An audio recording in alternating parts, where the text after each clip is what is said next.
And we are back. I am not going to do the spiel again because I am increasingly running out of time to go over these things.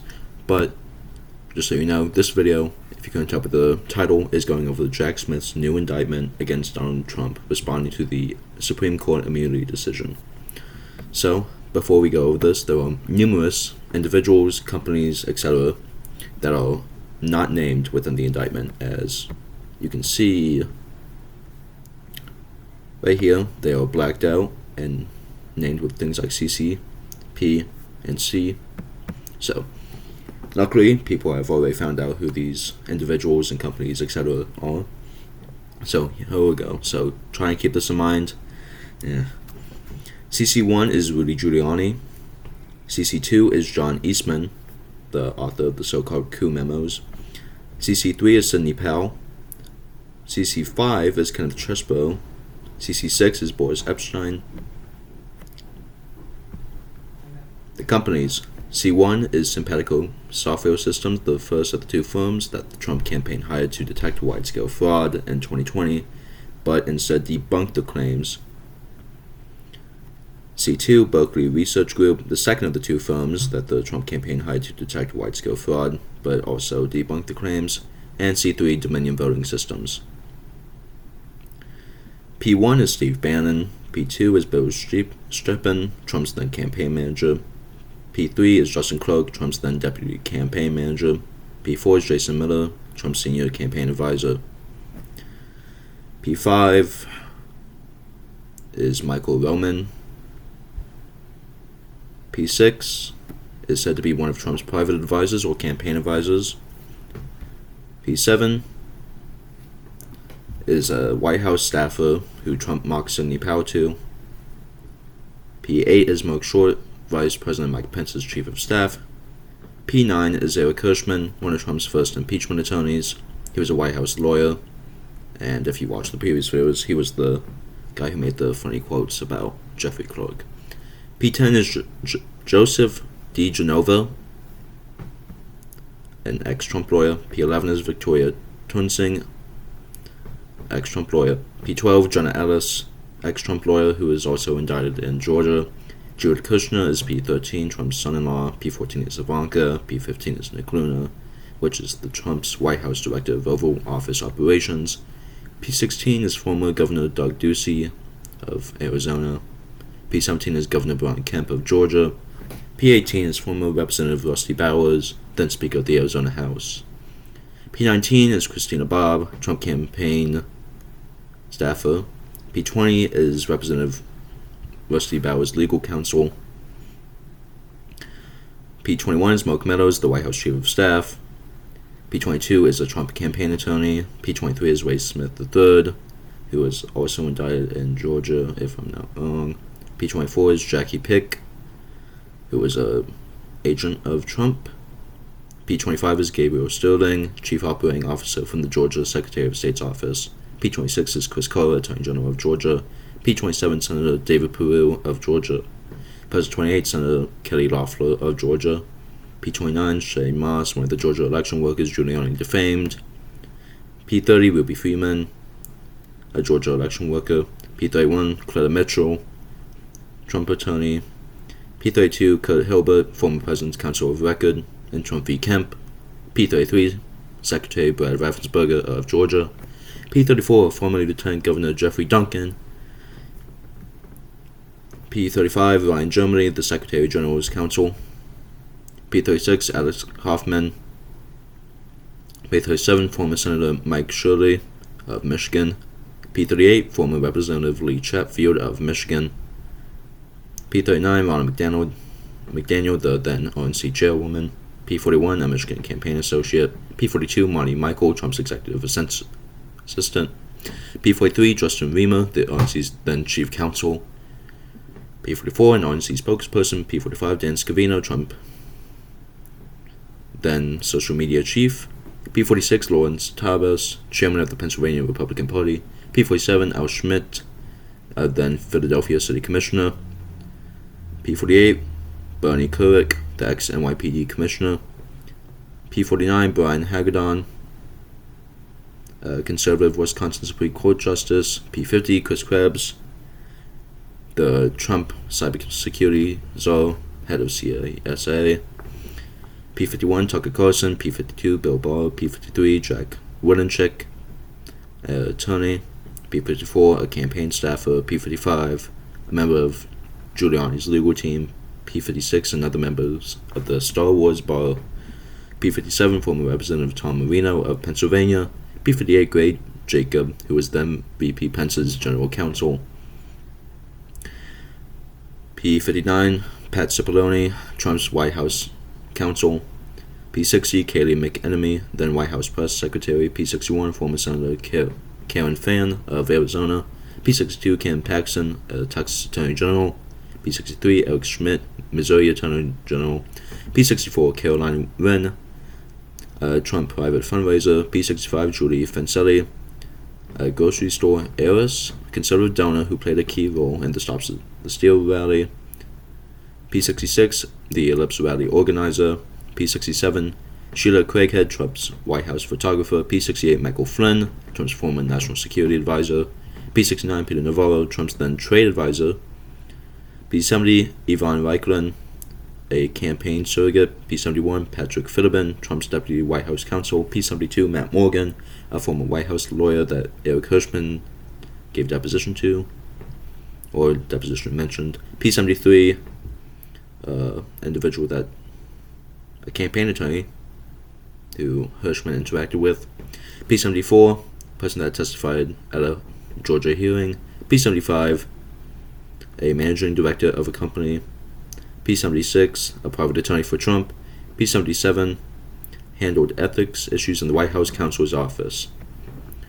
I know that you probably don't know any of those people, or are going to remember any of those people, but it's not like I can really have a list, But okay. The United States District Court for the District of Columbia, United States of America v. Donald J. Trump, defendant, criminal number 23-CR-257, TSC. Government's motion for immunity determinations. The defendant asserts that he is immune from prosecution for his criminal scheme to overturn the 2020 presidential election because, he claims, it entailed official conduct. Not so. Although the defendant was the incumbent president during the charged conspiracies, his scheme was fundamentally a private one. Working with a team of private co-conspirators, the defendant acted as a candidate when he pursued multiple criminal means to disrupt, through fraud and deceit, the government function by which votes are collected and counted, a function in which the defendant, as president, had no official role. In Trump v. United States, which we talked about in the first video, that's the Supreme Court case over the immunity decision. The Supreme Court held that presidents are immune from prosecution for certain official conduct, including the defendant's use of the Justice Department in furtherance of his scheme, as was alleged in the original indictment, and remanded to this court to determine whether the remaining allegations against the defendant are immunized. The answer to that question is no. This motion provides a comprehensive account of the defendant's private criminal conduct, sets forth the legal framework created by Trump for resolving immunity claims, applies that framework to establish that none of the defendant's charged conduct is immunized because it either was unofficial or any presumptive immunity is rebutted, and requests the relief the government seeks, which is, at bottom, this, that the court determines that the defendant must stand trial for his private crimes as would any other citizen. This motion provides the framework for conducting the necessarily fact-bound immunity analysis required by the Supreme Court's renamed order. It proceeds in 4 parts. Section 1 provides a detailed statement of the case that the government intends to prove at trial. This includes the conduct alleged in the superseding indictment, as well as other categories of evidence that the government intends to present in its case in chief. This detailed statement reflects the Supreme Court's ruling that presidential immunity contains an evidentiary component, ID, which should be addressed at the outset of a proceeding. Section 2 sets forth the legal principles governing claims of presidential immunity, explains that for each category of conduct that the Supreme Court has not yet addressed, the court should first determine whether it was official or unofficial by analyzing the relevant content, form, and context to determine whether the defendant was acting in his official capacity or instead in his capacity as a candidate for re-election. Whether the defendant was acting as office seeker, not office holder, no immunity attaches. For any conduct deemed official, the court should next determine whether the presumption of immunity is rebutted, which requires the government to show that applying a criminal prohibition to that act would pose no dangers of intrusion on the authority and functions of the executive branch. Section 3 then applies those legal principles in the defendant's conduct and establishes that nothing the government intends to present to the jury is protected by presidential immunity. Although the defendant's discussions with the Vice President about their official responsibilities qualify as official, the government rebuts the presumption of immunity, and all the defendant's remaining conduct was unofficial. As content, form, and context show, the defendant was acting in his capacity as candidate for re-election, not in his capacity as president. In the alternative, if any of the conduct were deemed official, the government could rebut the presumption of immunity. Finally, Section 4 examines the relief sought by the government and specifies the filings the court should make in a single order, namely, that the defendant's conduct set forth in Section 1 is not immunized, and that as a result, the defendant must stand trial on the superseding indictment, and the government is not prohibited at trial from using evidence of the conduct described in Section 1. Section 1. Factual profile. When the defendant lost the 2020 presidential election, he resorted to crimes to try to stay in office. With private co-conspirators, the defendant launched a series of increasingly desperate plans to overturn the legitimate election results in 7 states that he had lost: Arizona, Georgia, Michigan, Nevada, New Mexico, Pennsylvania, and Wisconsin, the targeted states.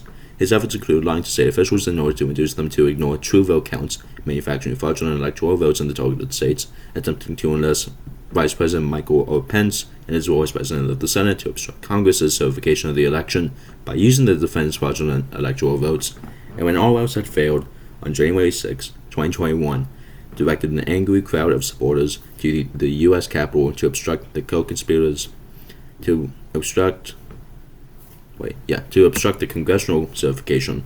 The through line of these efforts was deceit. The defendants and co-conspirators knowingly false claims of election fraud. They used these lies in furtherance of 3 conspiracies.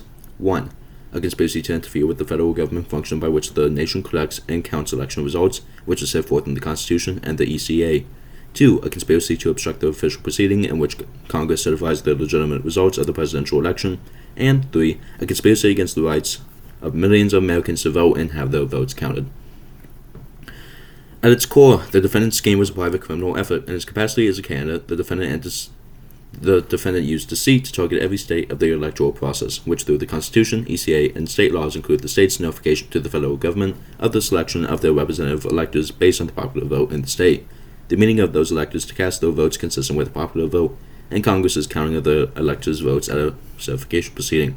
As set forth in detail below, the defendant worked with private co-conspirators, including private attorneys, blank and blank, and private political operatives, blank and blank.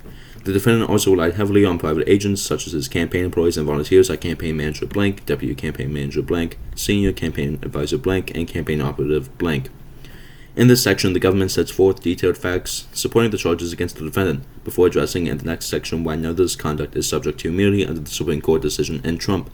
The conduct set forth below includes the defendant's formation of the conspiracies leading up to and immediately following the 2020 presidential election, some information regarding his knowledge that there had not been outcome-determinative fraud in the election, as he persistently claimed, and his increasingly desperate efforts to use knowingly false claims of election fraud to disrupt the electoral process. The government does not consider any of the following conduct to be subject to immunity for the reasons set forth in Section 3. A. Formation of the conspiracies. Although his multiple conspiracies began after Election Day in 2020, the defendant laid the groundwork for his crimes well before then.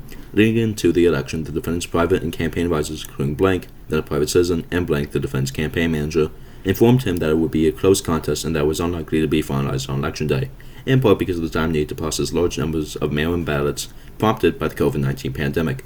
They also told the defendant that the initial returns on election night might be misleading, that is, that he might take an early lead in the vote count that would diminish his mail-in ballots were counted because his own supporters favored in-person voting, while supporters of his opponent, Biden, favored mail-in ballots. Privately, the defendant told advisors including blank, campaign personnel, blank, a White House staffer and campaign volunteer, and blank, the VP's chief of staff, that in such a scenario he would simply declare victory before all the ballots were counted and any winner was projected, which he did try to do. Publicly, the defendant began to plant the seeds for that false declaration. In the month leading up to the election, he refused to say whether he would accept the election results, insisted that he could not lose the election only because of fraud, falsely claimed the mail-in ballots were inherently fraudulent, and so that only votes counted by election day were valid. For instance, in an interview on July 19, 2020, when asked repeatedly if he would accept the results of the election, the defendant said he would have to see and it depends. On July 30th, despite having voted by mail himself earlier that year, the defendant suggested that widespread mail-in voting provided cause for delaying the election. tweeting, with universal mail-in voting, not absentee voting, which is good, 2020 will be the most inaccurate and fraudulent election in history. It will be a great embarrassment to the USA. Delay the election until people can properly, securely, and safely vote. 3 question marks. In an interview on August 2nd, the defendant claimed, without any basis, that, quote, there is no way you can go through a mail-in vote without massive cheating. At a campaign event in Wisconsin on August 17th, the defendant told supporters, quote, the only way we're going to lose this election is if the election is rigged. Remember that. It's the only way we're going to lose this election, so we have to be very careful. In his acceptance speech at the RNC on August 24th, the defendant said that, quote, the only way they can take this election away from us is if this is a rigged election. On October 27th, during remarks regarding his campaign, the defendant said, quote, it would be very, very proper and very nice if a winner were declared on November 3rd instead of counting ballots for 2 weeks, which is totally inappropriate, and I don't believe that's by our laws. I don't believe that, so we'll see what happens, end quote. The defendant said this despite, or perhaps because, his private advisors had informed him that it was unlikely that the winner of the election would be declared on November 3rd. By October 2020, Blank, a private political advisor who had worked for the defendant's 2016 presidential campaign, began to assist with the defendant's re-election effort. 3 days before Election Day, Blank described the defendant's plan to a private gathering of supporters. Quote, and what Trump's going to do is just declare a victory, right? He's going to declare a victory. That doesn't mean he's the winner, he's just going to say he's the winner, end quote. That is Steve Bannon, and we've seen that clip. After explaining that Biden supporters favored voting by mail, Bannon stated further, quote, and so they're going to have a natural disadvantage, and Trump's going to take advantage of it. That's our strategy. He's going to declare himself a winner, end quote. Immediately following Election Day on November 3rd, the defendant did exactly that, as his private and campaign advisors had predicted to him. In certain states, the defendant took an early lead on Election Day that began to erode. At approximately 11:20 p.m., Fox News projected that Biden would prevail in the state of Arizona, and according to campaign advisor P4, he and the defendant were shocked and angry at this development. As Election Day turned to November 4th, the contest was too close to project a winner, and in discussions about what the defendant should say publicly regarding the election, senior advisors suggested that the defendant should show restraint while counting continued. 2 private advisors, however, advocated a different course, CC1 and CC6, suggested that the defendant just declare a victory. And at about 2:20 a.m., the defendant gave televised remarks to a crowd of his campaign supporters in which he falsely claimed, without evidence or specificity, that there had been fraud in the election and that he had won. Quote, this is a fraud on the American public. This is an embarrassment to our country. We were getting ready to win this election. Frankly, we did win this election. End quote.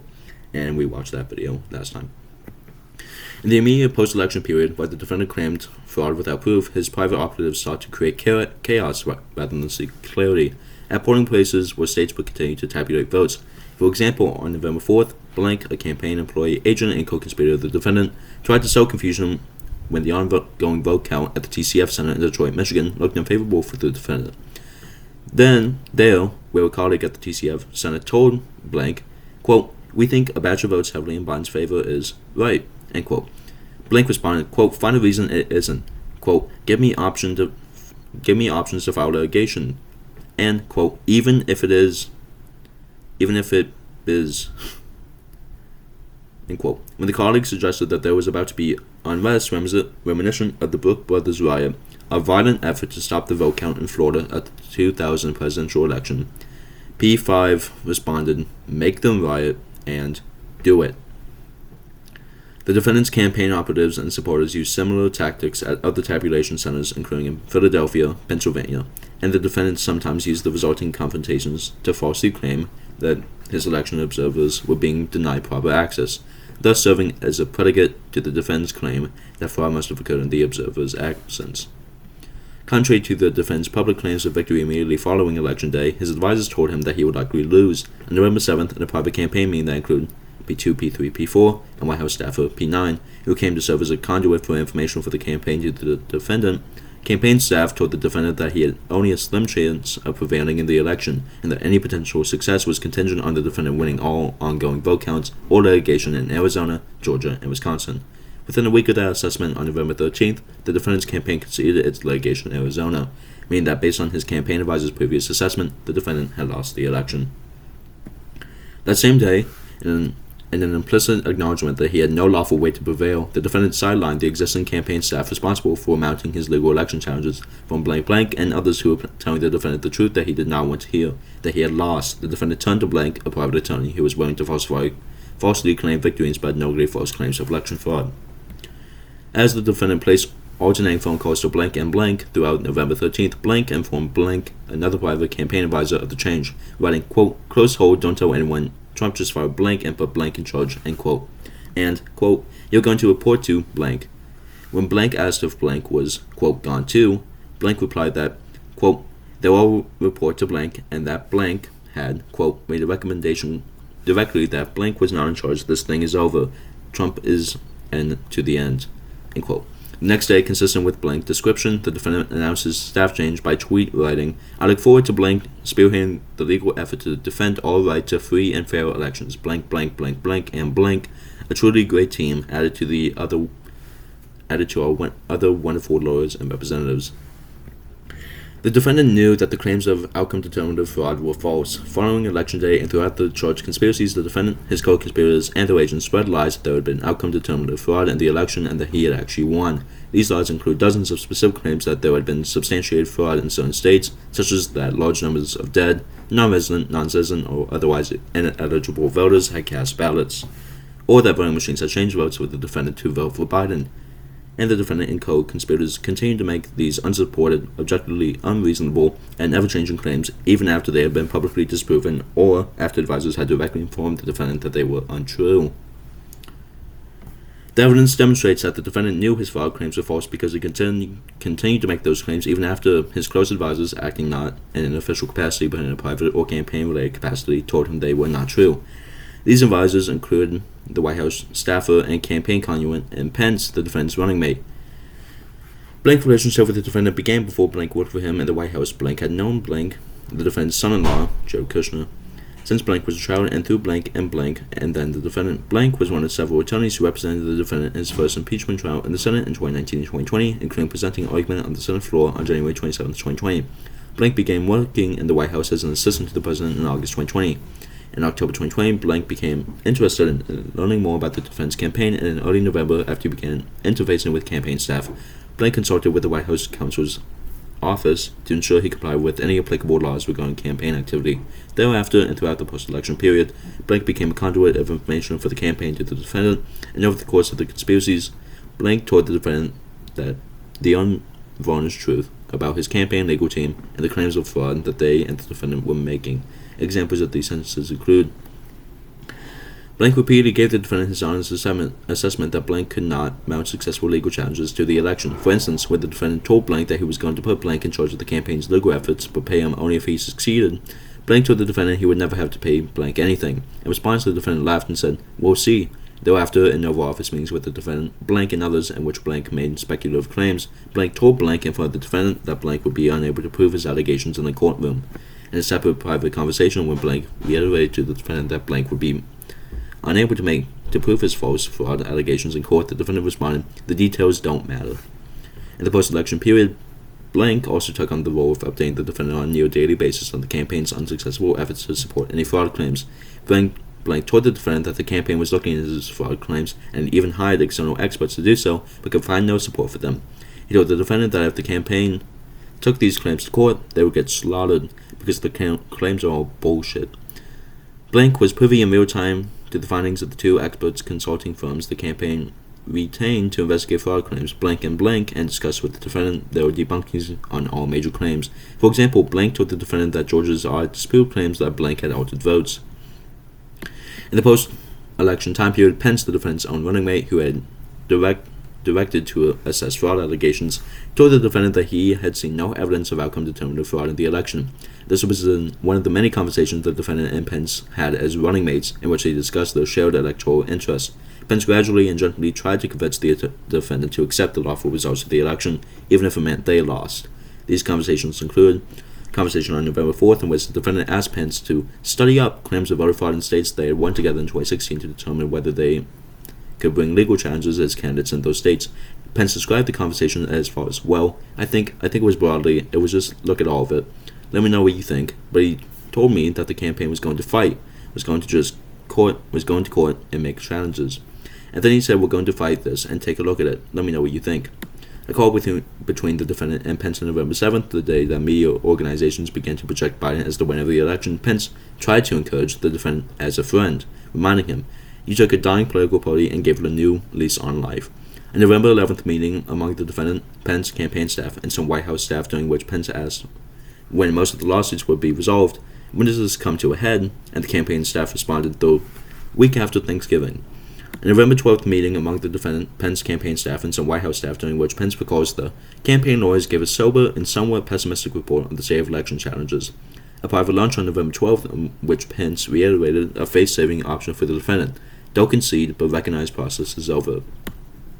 A private lunch on November 16th, in which Pence tried to encourage the defendant to accept the results of the election and run again in 2024, to which the defendant responded, "I don't know, 2024 is so far off."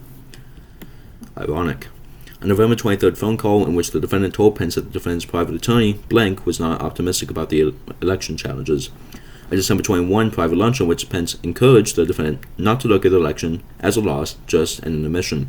This was followed later in the day by a private discussion in the Oval Office, in which the defendant asked Pence, "What do you think we should do?" Pence said, "After we have exhausted every legal process in the courts and Congress, if we still come up short, the defendant should take a bow." Discussion in which Pence apprised the defendant of conversations he had with governors in Arizona and Georgia in the context of election challenges, in which Pence had called the governors simply to gather information and share with the president, and in which the governors did not report evidence of fraud in the elections in those states, and explained that they could not take actions to convene those states' legislators. But the defendant disregarded Blank and Pence in the same way that he disregarded dozens of court decisions that unanimously rejected his and his allies' legal claims, and that he disregarded officials in the targeted states, including those in his own party, who stated publicly that he had lost and his specific fraud allegations were false. Elections officials, for instance, issued press releases and other public statements to combat the disinformation that the defendant and allies were spreading. At one point long after the defendant had begun spreading false fraud claims, Blank, a White House staffer traveling with the defendant, overheard him tell family members that it doesn't matter if you won or lost the election, you still have to fight like hell. The defendant and his co-conspirators also demonstrated their deliberate disregard for the truth, and thus their knowledge of falsity, when they repeatedly changed the members and their baseless fraud allegations from day to day. At trial, the government will introduce several instances of this pattern, in which the defendant and conspirators' lies were proved by the fact that they made up figures from whole cloth. One example concerns the defendant and conspirators' claims about non-citizens voters in Arizona. The conspirators started with the allegation that 36,000 non-citizens voted in Arizona. 5 days later, it was beyond credulity that a few 100,000 didn't vote. 3 weeks later, the bare minimum was 40 or 50,000. The reality is about 250,000. Days after that, the assertion was 32,000, and ultimately the conspirators landed back where they started at 36,000, a false figure that they never verified or corroborated. Ultimately, the defendant's steady stream of disinformation in the post-election period culminated in the speech he gave at a privately funded, privately organized rally at the Ellipse on the morning of January 6, 2021, in advance of the official proceeding in which Congress was to certify the election in favor of Biden. In his speech, the defendant repeated the same lies about election fraud in Arizona, Georgia, Michigan, Nevada, Pennsylvania, and Wisconsin that had been publicly or directly debunked. The defendant used these lies to inflame and motivate the large and angry crowd of his supporters to march to the Capitol and disrupt the certification proceeding. C. The defendant aimed his seat at the targeted states to alter their ascertainment and appointment of electors. Shortly after Election Day, the defendant began to target the electoral process at the state level by attempting to deceive state officials and to prevent or overturn the legitimate ascertainment and appointment of Biden's electors. As president, the defendant had no official responsibilities related to the state's administration of the election or the appointment of their electors, and instead contacted state officials in his capacity as a candidate. Tellingly, the defendant contacted only state officials who were in his political party and were his political supporters, and only in states he had lost. The defendant's attempt to use deceit to target the state's electoral process played out in Arizona, Georgia, Michigan, Nevada, Pennsylvania, and Wisconsin, as well as across these and other states that used certain voting machines.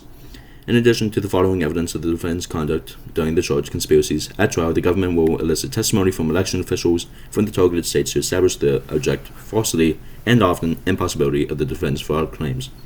Notably, although these election officials would have been the best sources of information to determine whether there was any merit to specific allegations of election fraud in those states, the defendant never contacted any of them to ask.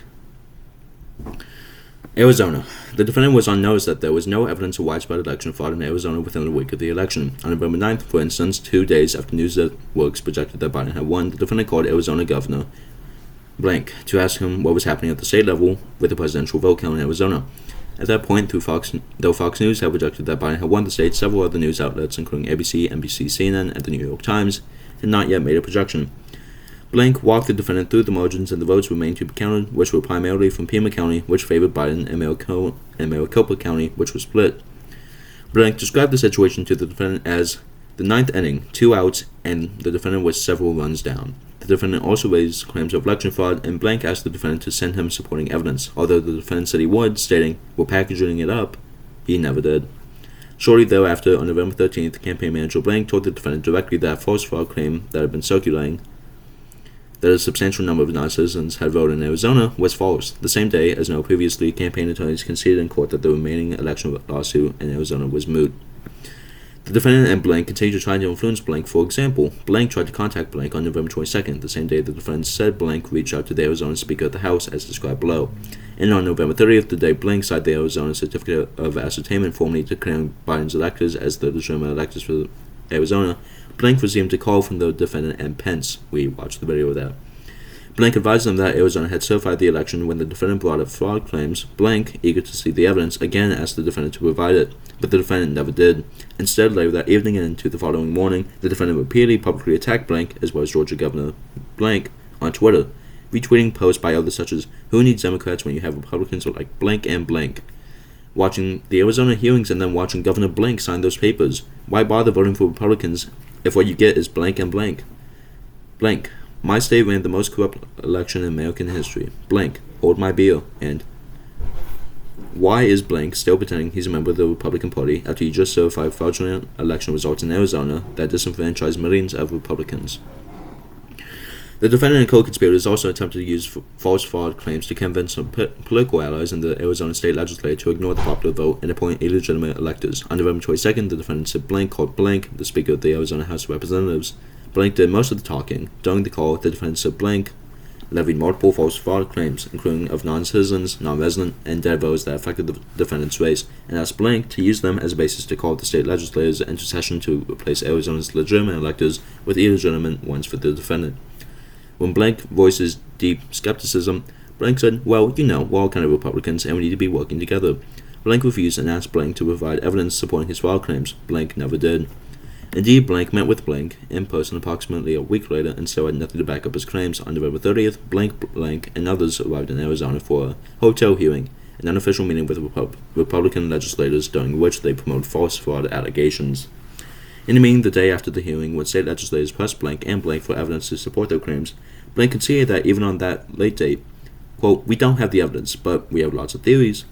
When the legislators were frustrated that Blank had no support for his claims and asked him tough questions, Blank expressed surprise at the way he was being treated, saying, quote, "Man, I thought we were all Republicans. This is a little more hostile a reception. I'm amazed at the reception I'm getting here." End quote. On December 4th, Blank released a public statement in which he explained that he did not have the authority to use the legislature to reverse the results of the election, and that doing so would constitute an attempt to nullify the people's vote based on unsupported theories of fraud.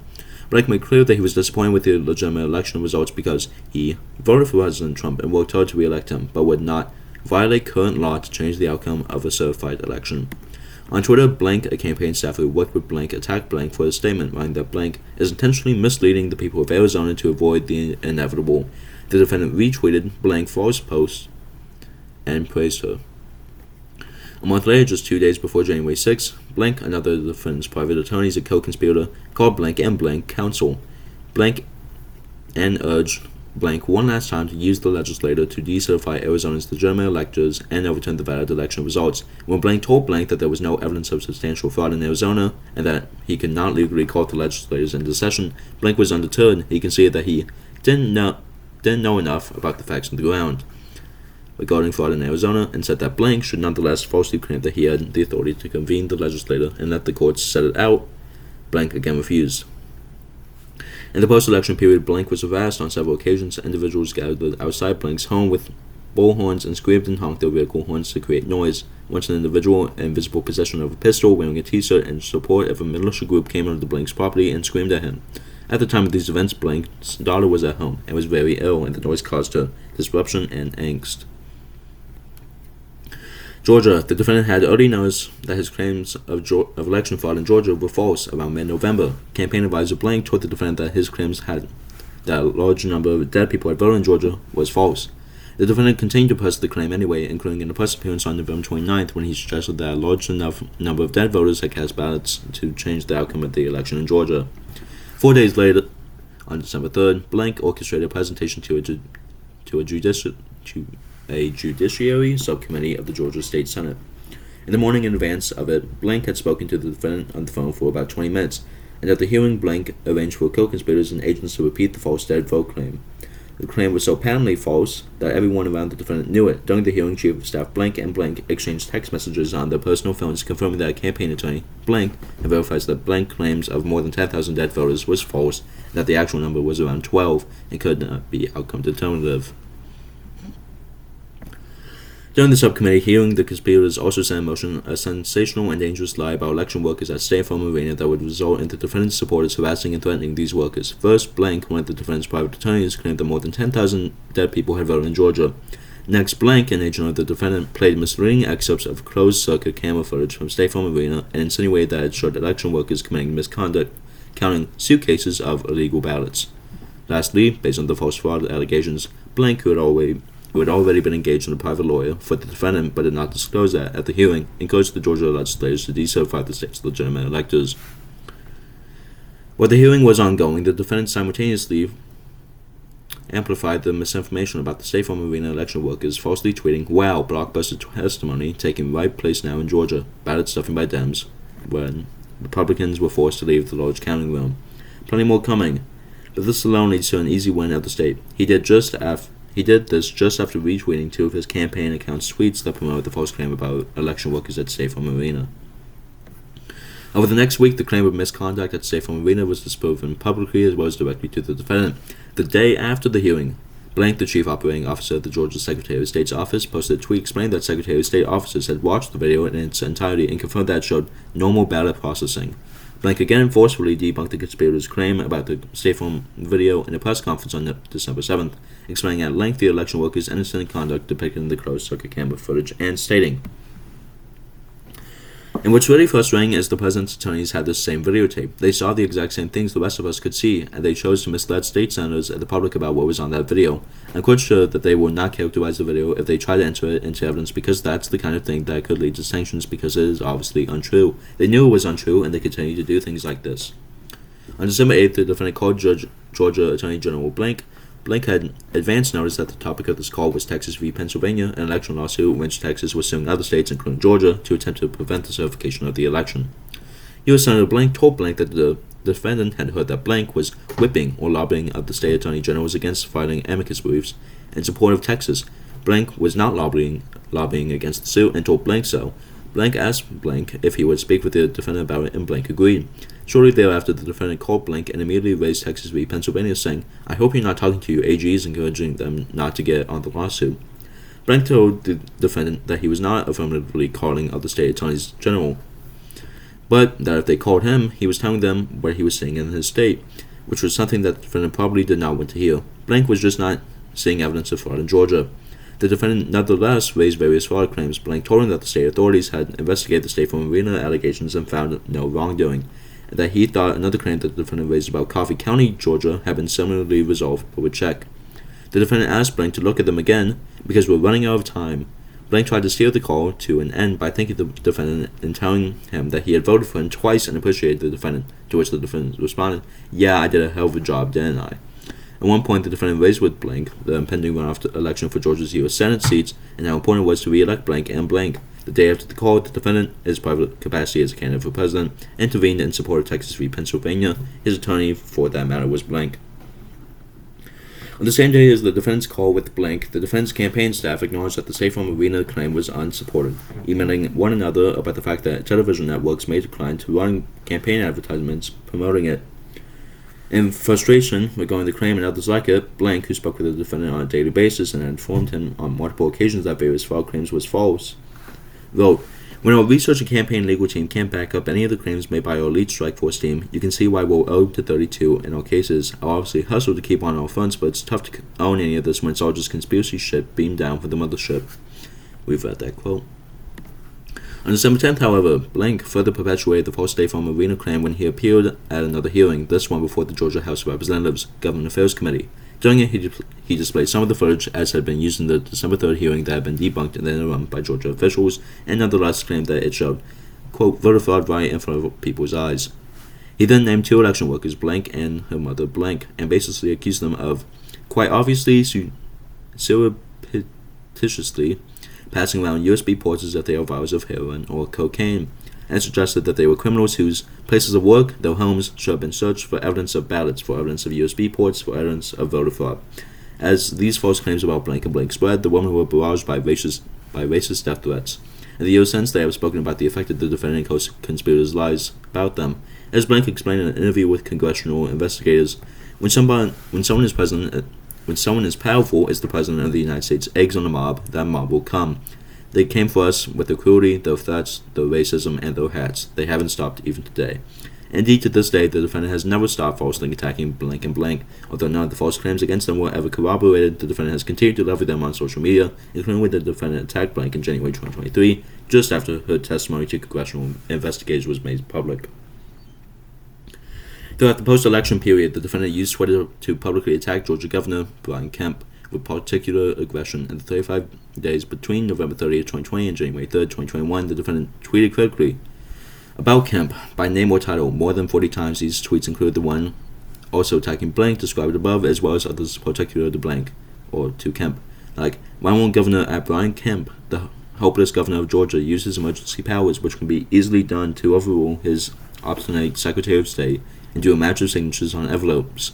It would be a gold mine of fraud, and we will easily win the state. I will easily and quickly win Georgia if Governor Brian Kemp, the Secretary of State, permits simple signature verification.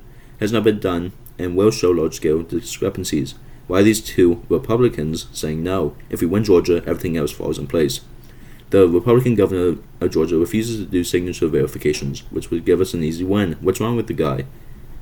What is he hiding? And how does Governor Brian Kemp allow certification of votes without verifying signatures? And despite the recently released tapes of ballots being stuffed, his poll numbers have been dropping like a rock. He is finished as governor. In the post-election period, the defendant also made false claims in court about fraud in Georgia, unsuccessfully, for example, in Trump v. Kemp, a federal lawsuit in which the defendant said Georgia's governor and Secretary of State, the defendant signed a verification of fraud allegations that he and his attorney on this case, Blank, knew was inaccurate. Blank spoke with the defendant and Blank in late September regarding the proposed verification. First, he told Blank and another private attorney, Blank, that they could not have the defendant sign it because they could not verify any of the facts, and Blank told the defendant that any lawyer that signed the complaint that the verification supported would get disbarred. Blank acknowledged this problem in an email on December 31st to Blank, lead counsel for the defense as candidate in Trump v. Kemp, and another private attorney, writing that in the time since the defendant signed a previous verification in the case, he had been made aware that some of the allegations and evidence preferred by the experts has been inaccurate, and that signing a new affirmation with that knowledge and incorporation by reference would not be accurate. Nonetheless, on December 31st, the defendant signed the verification and Blank caused it to be filed. On January 2nd, Georgia's Secretary of State, Brad Raffensperger, appeared on Fox News and said that various rumors of election fraud were false and that the defendant had lost in Georgia.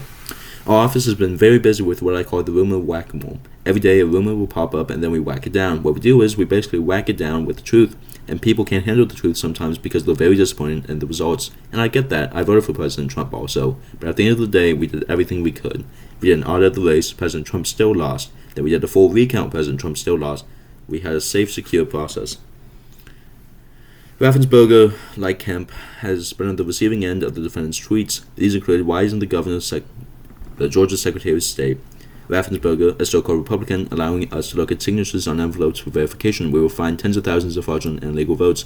Rhinos Brian Kemp, Brad Raffensperger, Brian Kemp, Blank, and Secretary of State Brad Raffensperger will be solely responsible for the potential loss of our 2 great senators from Georgia, Blank and Blank. Won't call a special session or check for signature verification. People are angry, and Georgia, where is signature verification approval? What do you have to lose? Must move quickly. At Kemp and Blank. at Georgia's Secretary of State. Shortly after seeing the interview, the defendant set up a call with Raffensperger to discuss his pending private lawsuit, Trump v. Kemp, in which Raffensperger was the named defendant. For this reason, Raffensperger at first hoped to avoid speaking with the defendant, but ultimately acquiesced because the defendant was persistent in seeking to set it up. Also because of the pending lawsuit, Raffensperger arranged for his general counsel, Blank, to participate, joining the defendant on the call with Chief of Staff Blank and 3 private attorneys, Blank and Blank, counsel of record and Trump v. Kemp, and the attorneys whom Blank had emailed about the defendant's false verification, and Blank, whom Blank introduced on the call as someone who was not the attorney of record but has been involved. The defendant began the call. This is just the... We've already talked about this call. The day after the call, on January 3rd, the defendant falsely tweeted, "I spoke to Secretary of State Raffensperger yesterday about Fulton County and voter fraud in Georgia. He was unwilling or unable to answer questions such as the ballots under the table scam, ballot destruction, out-of-state voters, dead voters, and more. He has no clue." Raffensperger promptly responded in a tweet of his own, "Respectfully, President Trump, what you're saying is not true. The truth will come out." Michigan. On November 20th, 3 days before Michigan's governor, Gretchen Whitmer, signed a certificate of ascertainment appointing Biden's electors based on the popular vote, the defendant met with Blank and Blank, Michigan Senate Majority Leader and Speaker of the House, at the Oval Office. The defendant initiated the meeting by asking RNC Chairwoman Ronna McDaniel to reach out to Blank and gauge his receptivity to a meeting. The defendant also asked Blank to participate in the meeting, but Blank told them that she had consulted with the attorney and that she could not be involved in a meeting with legislators because it could be perceived as lobbying. After Blank made the first contact on November 18th, the defendant reached out to Blank and Blank to extend an invitation. The same day that he contacted Blank and Blank, the defendant issued a false tweet. "In Detroit, there are far more votes than people. Nothing can be done to cure that giant scam. I win Michigan." When the defendant called Blank and Blank to invite them to the White House, he did not provide the topic of the meeting, but he did ask about allegations of fraud in the election of Michigan. The legislators told him that they and the Michigan legislature were examining the allegations. Both Blank and Blank assumed that the defendant wanted to see them to discuss claims of election fraud, and they wanted to be firm that they had not seen evidence that would change the outcome of the election. For this reason, and to avoid talking only about election fraud, they prepared materials to raise regarding COVID-19 and planned in advance to release a statement once the meeting was over that said the legislators were unaware of information that would change the outcome of the election. Over the course of the meeting, the defendant doubted both Blank, despite her request not to participate, and Blank was present for some, but not all of the meeting. After some small talk with the legislators in the Oval Office, the defendant raised various fraud claims, including that he had lost Michigan because of fraud or misconduct in Wayne County, where Detroit is located. Blank corrected the defendant and told him that he had lost primarily because in 2 routinely Republican counties, the defendant had underperformed with educated females, and if he had received the same number of votes there as the 2 winning local sheriffs, he likely would have won Michigan. Blank could tell by the defendant's body language that he was not happy to hear Blank's assessment. Notably, the defendant only raised fraud claims to the extent that they affected the outcome in his own race, not those for other offices in Michigan. Blank's participation came after the legislators assured the defendant that they were looking into fraud claims. The defendant dialed Blank into the meeting and said, "Blank, tell them what's going on." Blank then launched into a fraud monologue. Finally, Blank interrupted and asked, "So when are you going to file a lawsuit in Michigan?" A question that Blank ignored and did not answer. Immediately after the meeting, Blank and Blank released a public statement in which they stated that they had not yet been made aware of any information that would change the outcome of the election in Michigan. On November 21st, the defendant acknowledged Blank and Blank's statement when he tweeted, "This is true, but much different than reported by the media," and implicitly conceded that he had not provided evidence of fraud yet when he added, "We will show massive fraud and unprecedented fraud." Days later, the defendant's campaign declined to request a statewide recount in Michigan, for which it would have had to pay unless the recount succeeded and changed the outcome of the election. Despite failing to establish any valid fraud claims, Blank followed up with Blank and Blank and attempted to pressure them to use the Michigan legislature to overturn the valid election results. On December 4th, Blank sent a message to Blank claiming that Georgia was poised to do so based on Blank and Blank fake advocacy there at the December 3rd hearing, and asked Blank for help. Looks like Georgia may well hold some factual hearings and change the certification under Article 2, Section 1, Clause 2 of the Constitution. As Blank explained, they don't just have the right to do it, but the obligation. Help me get this done in Michigan. On December 7th, Blank attempted to send Blank a message, though failed because he typed the wrong number to the phone. "So I need you to pass a joint resolution from the Michigan legislature that states that the election is in dispute. There's an ongoing investigation by the legislature, and the electors sent by Governor Whitmer are not the official electors of the state of Michigan and did not fall within the safe harbor deadline of December 8th under Michigan law." Campaign cooperative. Blank was involved in the drafting of the message with the assistance of Blank, who was associated with the defense campaign efforts in Michigan. The following day, Blank shared the deal with the defendant, sending it to his executive assistant, Blank, by email. These efforts failed. On December 14th, the day that duly appointed electors across the country met and cast their electoral votes, Blank and Blank issued public statements confirming that the defendant had lost Michigan and the legislators still had not received evidence of outcome determinative fraud in their state. Blank's public statement included, "We have now received evidence of fraud on a scale that would change the outcome of the election in Michigan." Blank stated in part, "We've diligently examined these reports of fraud to the best of our ability. I fought hard for President Trump. Nobody wanted him to win more than me. I think he's done an incredible job, but I love our republic too. I can't fathom risking our norms, traditions, and institutions to pass a resolution retroactively changing the electors for Trump, simply because some think there may have been enough widespread fraud to give him the win. That's unprecedented for good reason, and that's why there is not enough support in the House to cast a new slate of electors. I feel we'd lose our country forever. This truly would bring mutually assured destruction for every future election in regards to the Electoral College, and I can't stand for that. I won't." On January 3rd, the defense campaign publicly posted Blank's phone number and attempted to post Blank, but erred by one digit, and in tweets urging contact Speaker Blank and Senate Majority Leader Blank. Blank received 4,000 text messages in 2 hours, forcing him to get a new phone number. 4. Nevada. On November 17th in Law v. Whitmer, agents of the defendant in Nevada filed suit claiming substantial irregularities and improprieties and fraud in the presidential election, including based on machines and invalid signatures, matching, and votes by non-resident and dead voters. The defendant approved a press conference by his surrogates announcing the suit. On November 19th, Blank, the ONC chief counsel, sent an email to Blank, an ONC spokesperson, warning about inaccuracies in this suit. Just FYI that I don't believe the claims of the contest regarding dead voters, those voting from out of state, etc. are unsubstantiated. We are working with the campaign on a data matching project, and those numbers are going to be a lot lower than what the Nevada people have come up with. They are also targeting on military voters. To be frank, the contest has little chance of succeeding. Happy to discuss this stuff if you want more info. Blank then sent a copy of Blank email from her personal email account to the personal email account of Blank, one of the defense White House staffers who also volunteered for the campaign. Notwithstanding the ONC chief's counsel warning, the defendant retweeted and amplified news of the lawsuit on November 24th, calling it big news that the Nevada court had agreed to hear it. But the defendant did not similarly promote the fact that within 2 weeks, on December 4th, the Nevada District Court dismissed Law v. Whitmer, finding in a detailed opinion that there was no credible or reliable evidence that the 2020 general election in Nevada was affected by fraud, including through the signature match machines, and that Biden won the election in the state. 4 days later, on December 8th, Nevada Supreme Court unanimously affirmed the district court's decision, noting that despite its earlier ordering asking appellates to identify specific findings with which they take issue, appellates have not pointed to any unsupported factual findings, and we have identified none. Later in his ellipse speech on January 6th, the defendant repeated multiple claims explicitly rejected by Nevada courts. On December 18th, the Nevada Secretary of State's office released a Facts vs. Myths document to combat disinformation that the defendant and others were propagating about the election, including false claims that the Secretary of State's office had now investigated claims of fraud, even though it had been presented with evidence of widespread fraud, to which the office responded, "While we are pursuing action in a number of isolated cases, we have yet to see any evidence of widespread fraud." The Facts vs. Myths document also stated publicly that courts had universally rejected fraud claims. 4 separate cases were heard by Nevada judges, including the Nevada Supreme Court. After examining records present, each case was discounted due to a lack of evidence. 5. Pennsylvania. 2 days after the election, on November 6th, the defendant called Blank, the chairman of the Pennsylvania Republican Party, the entity responsible for supporting Republican candidates and the Commonwealth at the federal, state, and local level. Blank had a prior relationship with the defendant, including having represented him in litigation in Pennsylvania at the 2016 presidential election. The defendant asked Blank how, without fraud, he had gone from winning Pennsylvania on election day to trailing in the days afterward.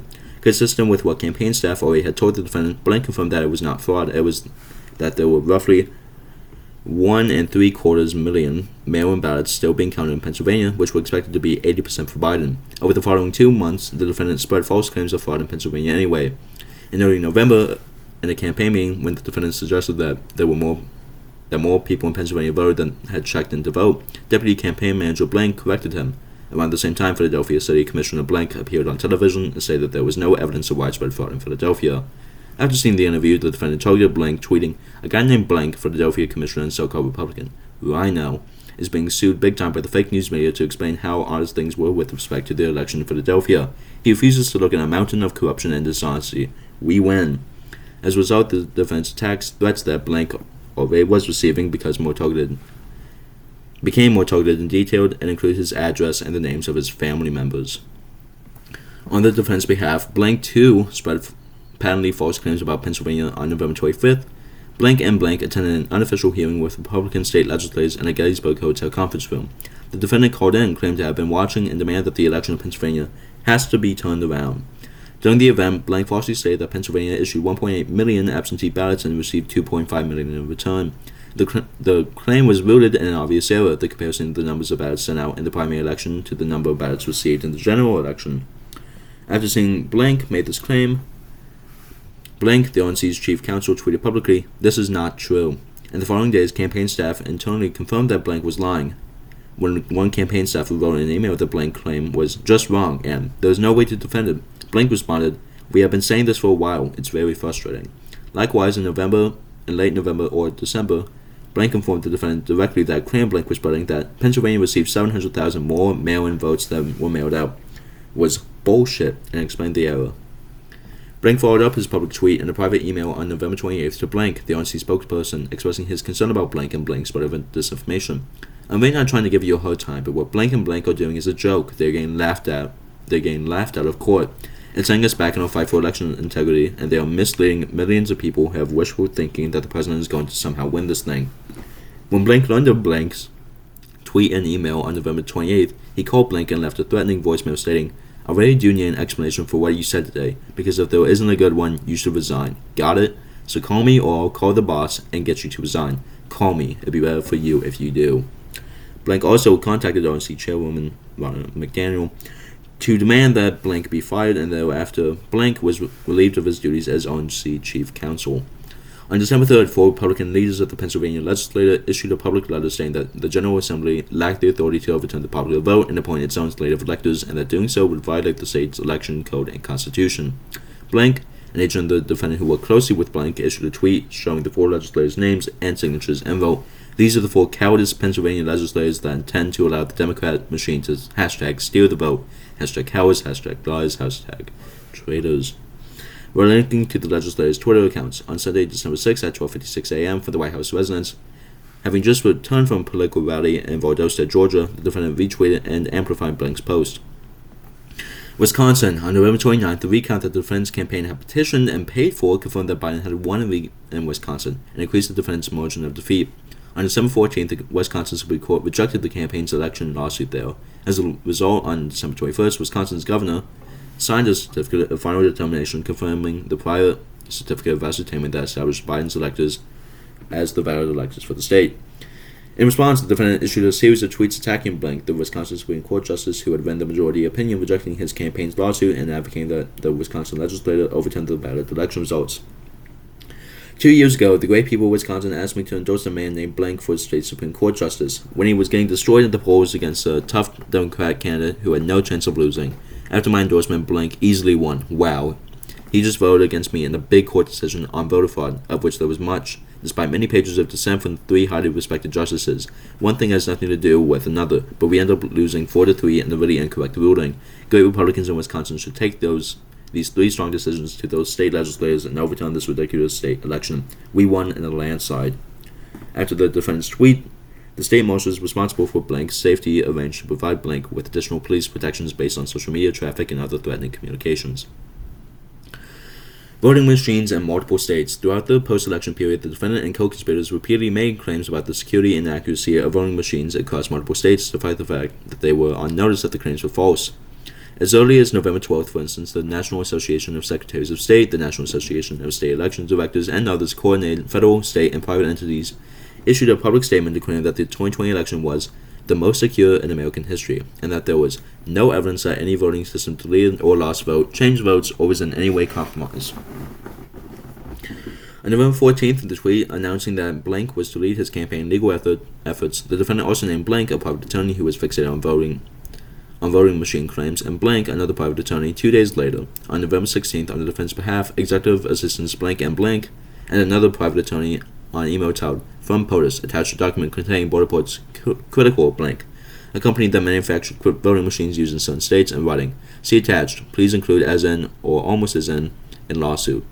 Blank responded 9 minutes later, writing, "It must go in all states in Georgia and Pennsylvania immediately with a valid claim that requires the entire election to be set aside in those states and the machines impounded for non-partisan professional inspection."